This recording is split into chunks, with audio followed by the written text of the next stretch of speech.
Sanitasi total berbasis masyarakat di sekolah Kabupaten Pidi.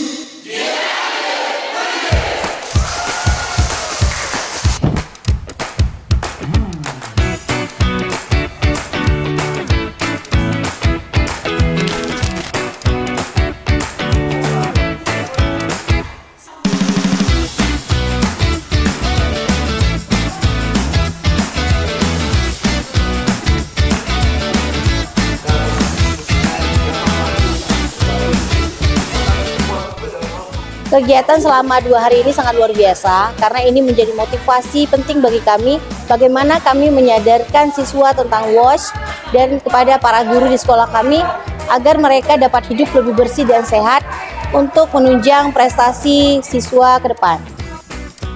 Ya, di sekolah Min 9 PD sebelumnya telah kami melaksanakan STBN tersebut, dan untuk ke depan yang perlu kami tingkatkan itu banyak sekali. Yang pertama dari sampah, bagaimana cara pengolahan sampah, kemudian masalah WC, bagaimana meminimalisir kondisi WC yang ada di sekolah kami.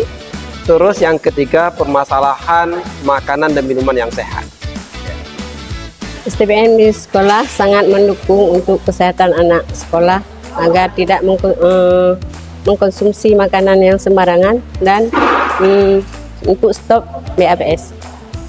Karena di sekolah saat ini yang kami pantau, jajanan sekolah sangat berbahaya bagi kesehatan anak murid sekolah. Saya rasa perlu kita tingkatkan kembali, yaitu ada kerjasama dengan dinas terkait seperti Puskesmas untuk kembali melakukan sosialisasi secara terjadwal kepada seluruh masyarakat sekolah dan khususnya kepada siswa.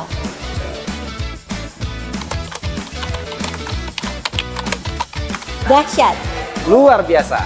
STBN di sekolah jet 100 budget.